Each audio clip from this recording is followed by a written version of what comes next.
Vivo जल्दी करो, बारिश होने वाली है, बर्फ भी पड़ेगी। जल्दी जल्दी से अपने घर की मरम्मत कर लेते हैं। दादाजी ये बात अपनी पत्नी बीबो से बोल रहे थे। जंगल में बारिश होने वाली थी। ये बात मुनमुन के दादाजी बोल रहे थे। मुनमुन अपने दादा और दादी के साथ रहा करती थी जंगल में। कश्मीर के जंगल में कड़ाके की ठंड पड़ा करती और बहुत बर्फबारी हुआ करती थी। 6 साल की बर्फ में उन्होंने अपने घर की मरम्मत नहीं की थी। इस बार उन्हें डर था कि घर कहीं गिर ना जाए हवा और बारिश से और बर्फबारी से। तभी उन्होंने दिन रात कड़ी मेहनत करके अपने घर को पक्का बना लिया था। देखो ना, हम तीनों ने मिलकर घर को कितना मजबूत कर दिया। हाँ हाँ दादाजी, कितना सुंदर घर बना दिया। दादाजी, आपने घर तो बना दिया, अब मुझे भूख भी बहुत लग रही है। तो दादी बोली, कोई बात नहीं बिटिया, मैं अभी कहीं ना कहीं से अनाज लेकर आती हूँ। वैसे भी मुझे सर्दियों के लिए में खाना तो इकट्ठा करना ही पड़ेगा, क्योंकि इतनी बर्फबारी में हमें बाहर तो कहीं पे कुछ खाने का एक दिन का भी नहीं मिलेगा, ना ही कोई दाना पानी मिलेगा। हाँ दादाजी भी बोले, दाना पानी क्या नहीं मिलेगा, हम लोग तो इतनी बर्फबारी में बाहर जा भी नहीं पाएंगे। क्या बात करती हो तुम, मुनमुन की दादी। तब मुनमुन बोली, हाँ दादाजी सही बोला आपने, और तीनों खिलखिलाकर हंसने लगे।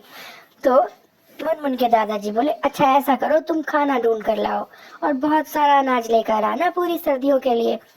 हाँ मैं अभी जाती हूँ, दादी ने ऐसा बोला। और मुनमुन और दादाजी बातें करने लगे। दादी चली गई अनाज लेने के लिए। मैं जा रही हूँ अनाज इकट्ठा करने के लिए, तुम लोग ध्यान से रहना और तुम मुनमुन का ध्यान रखना, दादी बोली। ठीक है जाओ, और दादी चली गई। मुनमुन और दादाजी बातें करने लगे। हाँ दादाजी, बहुत ठंड लग रही है मुझे तो। हाँ मुनमुन बेटी, मैं कंबल लेकर आऊंगा। इतनी ही देर में दादी आ गई बहुत सारा अनाज लेकर। अरे दादी, आप इतनी जल्दी कैसे आ गई और इतना सारा अनाज इकट्ठा कर लिया? ये तो पूरी सर्दियों में बहुत रहेगा हम लोगों के लिए। अरे पास ही दादी बोली, पास के जंगल से ही मैं ले आई, वहीं मुझे बहुत सारे खेत दिखे और मैं वहां से अनाज ले आई। मुनमुन और दादी दोनों आपस में बातें कर रहे थे। इतनी ही देर में उन्होंने देखा उनकी खिड़की के ऊपर एक मोर जख्मी हालत में बैठा है। तो दादी बोली, ये देखो मुनमुन, ये कौन है? इस पक्षी को तो कितना चोट लगी है, इसको कितना दर्द हो रहा होगा।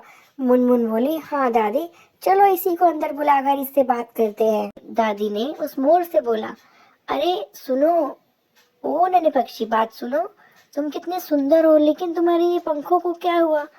तुम कभी मोर बोला, अच्छा मैं अंदर आके आपसे बात करता हूँ, मैं आपको सारी बात बताता हूँ। मोर ने बोला, मैं दूसरे जंगल से आया हूँ और कुछ शिकारी पक्षियों ने मुझे बहुत बुरी तरह से पीटा यहाँ से खदेड़ने के लिए, और फिर मुझे आपकी खिड़की दिखाई दी। मैं आपकी खिड़की के पास आकर सुरक्षित महसूस करने लगा और मैं आपके घोंसले के पास छुपकर बैठ गया। तो मुझे अपना घर भी जाना है, लेकिन मुझसे उड़ा भी नहीं जा रहा। कोई बात नहीं, दादी ने मोर की मरहम पट्टी कर दी और दादी ने उसे थोड़ा अनाज भी खिला दिया। ये लो, तुम्हें आराम मिलेगा। हाँ दादी, अब मुझे बहुत आराम है। तो तुम तो उड़कर जा भी नहीं पाओगे, आज का दिन, आज की रात तुम यहीं रह जाओ। ठीक है दादी, धन्यवाद आपका बहुत बहुत। मोर अब दादी और मुनमुन के साथ आराम से रहने लगा।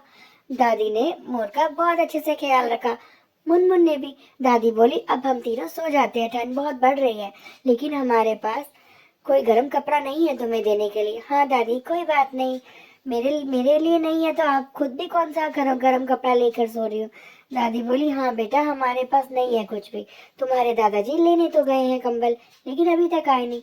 मोर ने जैसे ही दादी की आंख लगी, मोर ने अपने पंखों से बहुत सुंदर कंबल तैयार कर दिया। सोच रहा था मन ही मन कि इन्होंने मेरा कितना ख्याल रखा है, मुझे इनका कुछ न कुछ मदद करनी चाहिए। मोर ने बहुत सुंदर कंबल तैयार कर दिया और मोर गायब हो गया। सुबह जब दादी और चिड़िया उठी तो देखकर हैरान रह गई, ये तो कितना सुंदर मोर पंख का कंबल है और ये कितना गर्म है। अरे वो मोर कहाँ चला गया? वो तो बहुत जख्मी था। पता नहीं दादी, यही तो था रात को। इतनी देर में दादाजी आ गए। सुनो, मुझे तो कोई कंबल मिला नहीं, दूर शहर में जाना पड़ेगा कंबल के लिए, यहाँ तो कोई बाजार भी नहीं है। दादी बोली, कोई बात नहीं, एक जख्मी मोर आया था, मैंने उसकी खूब देखभाल की, और मुनमुन ने भी। वो देखो ना, सुबह हम उठे तो बहुत सुंदर कंबल बनाकर चला गया। और तभी तीनों खुशी खुशी अपने घर में रहने लगे। अब उनके पास गर्म कपड़े भी थे, क्योंकि मोर उन्हें बहुत सुंदर सुंदर 3 कंबल बनाकर दे गया था और वह ठंड से भी बच गए। और अब इस बार तो ठंड भी बहुत हुई थी, लेकिन देखो ना, हमें तो ठंड से कोई फर्क ही नहीं पड़ रहा। हमें तो कितना आराम मिल रहा है इस गर्म कंबल में। कितना अच्छा प्यारा मोर था दादी, वो तो जादुई मोर था, हमारी मदद करके चला गया और मैं खुशी खुशी अपने घर में रहने